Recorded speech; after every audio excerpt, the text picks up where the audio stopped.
Բարև ձեզ, սիրելի ավանցիներ ջան, այո, չէ մի անձրևը մեզ պետքա խանգարեր,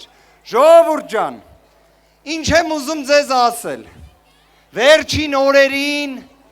լսում եք, որ մի մարդ Երևանում, Երևանից դուրս քայլում է, ատելություն է տարածում, վատ բառամթերք է օգտագործում, շատերը դրանից ջղայնանում եք, բայց եկեք բոլոր մեր այն հայրենակիցներին, ովքեր ինչ-որ հույս այդ մարդու հետ կապում են, մի հատ վարժություն առաջարկեք, գոյություն ունի, չէ մի ստահակ, մի տականք, ով քնած մեր հայրենակցին կացինով սպանել է, այդ տականքը հերոս է համարվում Ադրբեջանում, բա այդ մարդը, որ փողոցներով տենց ատելություն է տարածում, թող մի օր ասի, որ այ այդ դրան կարա մի բան անի, որ պատժեն, կարա անի։ Մենք դրա համար ինչ ենք ասում, մեր պատկերացրած Հայաստանը ուժեղ Հայաստանն է, ուժեղ Հայաստանն է։ Ժողովուրդ ջան, հիմա նենց իրականության մեջ ենք, որ իսկապես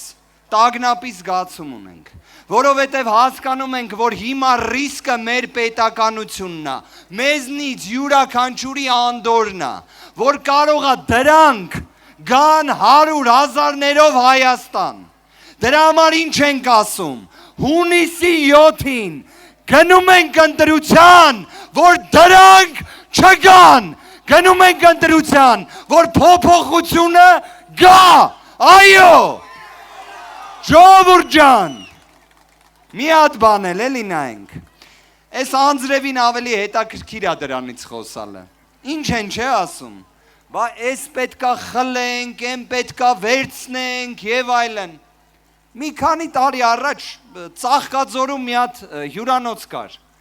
այդ հյուրանոցը տենց արեցին, Ժորժ ջան, կարողա ձեզանից մեկին են տվե, մի հատ նայեմ, հա, բայց ոնց որ թղթով չեն տվե, ժողովուրդ ջան, կարողա այդ իրականում ուղղակի պարգևավճարի համար է արվում, կարողա որ հերթական անգամ մի հատ գործուղման համար է արվում, այ մենք ասում ենք, որ ժողովրդի բարեկեցությունը պետք է ապահովվի, դա էլ անելու է, ով, Սամվել Կարապետյանը, Սամվել վարչապետ, Սամվել վարչապետ,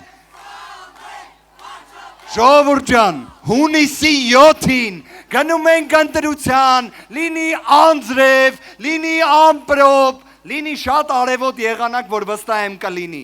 ու ընտրում ենք Քվյաթերթիկ համար, այո ժողովուրդ ջան, համար 3, ձեր ցավը տանեմ Աստված պահապան։